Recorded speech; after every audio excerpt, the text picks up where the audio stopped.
जब कोई नहीं आता मेरा श्याम आता है, मेरे दुख के दिनों में ही मेरा श्याम आता है। ये केवल दुख में ही आते, सुख में नहीं आते।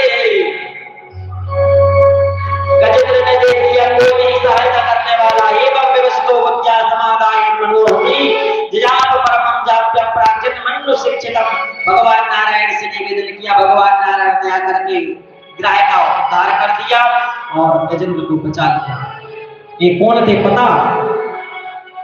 ये गंधर्व थे, बाबा नाम के।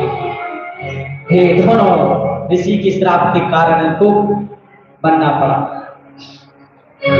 इसके बाद एक बार दुर्वासा ऋषि के श्राप के कारण इंद्र श्रीहीन हो गया, तो राजा बलि ने इंद्र पर चढ़ाई कर दी, इंद्रलोक को अपने कब्जे में कर लिया। भगवान नारायण के पास रोते रोते पहुंचे, तो क्या करें? तो कहा सुनो अभी तो हम भी कुछ नहीं कर सकते, समुद्र मंथन करो, समुद्र मंथन में जो अमृत निकलेगा वह तुमको बुला देंगे, इससे तुम विजय श्री को प्राप्त हो जाओगे। कहा महाराज वो राजा बलि मित्रता कैसे करेंगे? बोले सुनो जब अपना काम बनाना हो ना तो शत्रु को भी मित्र बना लेना चाहिए।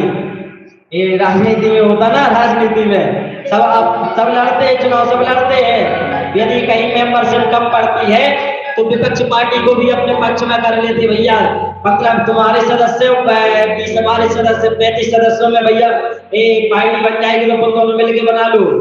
तो जब यदि अपना काम बनाना हो तो शत्रु को भी मित्र बना लेना चाहिए, ऐसा वर्णन है। दैत्य और देवताओं में मित्रता हुई। मंत्राचल पर्वत को उठा करके समुद्र के पास लेकर भगवान नारायण आए, बासुर नाम को रस्सी बनाया, समुद्र मंथन किया। समुद्र मंथन में निकलना था अमृत, तो सबसे पहले ही जहर निकल आया। जहर को कौन पिए? तो भगवान शंकर के पास दौड़े दौड़े गए, भगवान शंकर प्रसन्न हो गए और भगवान शंकर ने जहर ग्रहण कर लिया। अनेक अनेक वस्तुएं निकली। लास्ट में धर्मंत्री जी महाराज अमृत का कलश लेकर के निकले, दैत्यों ने छीन लिया। देवता लोग रोते रोते भगवान के पास पुनः गए, तो भगवान ने मोहिनी का रूप धारण कर लिया और सबको मोहित करके देवताओं को अमृत पिला दिया। देवासुर संग्राम छिड़ गया, उसमें देवता विजय श्री को प्राप्त हुए। लेकिन जरूरी ये नहीं है कि देवता विजय हो गए, अब देवताओं को अभिमान हो गया कि हमें कोई हरा नहीं सकता। तो जो इनके गुरु जी थे ना दैत्यों के शुक्राचार्य, तो राजा बलि ने कहा क्या महाराज अब इन्होंने अमृत पी लिया तो इनको जीता नहीं जा सकता? बोले बिल्कुल जीता जा सकता है, इनको अभिमान है, श्राप लग चुका है, चढ़ाई कर दो।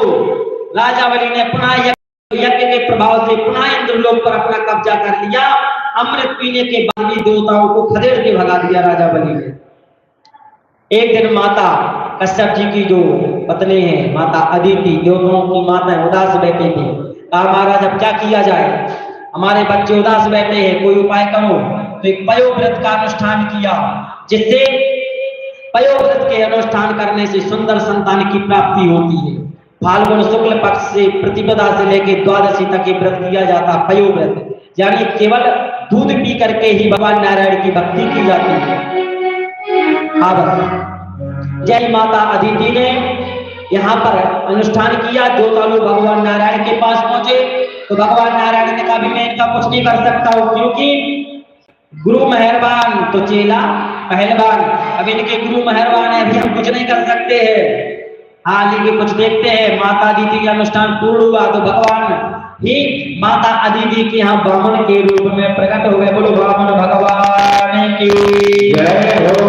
ब्राह्मण के रूप में भगवान प्रकट हुए और भिक्षा मांगने के लिए अनेक अनेक जगह गए। तो गुरु जी ने कहा सुनो छोटी मोटी भिक्षा से काम चलने वाला नहीं है, यहाँ पर राजा बलि यज्ञ कर रहे वहां पर जाओ।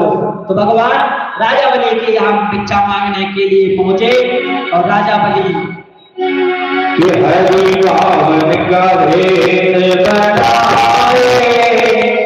हरि पावन का भेद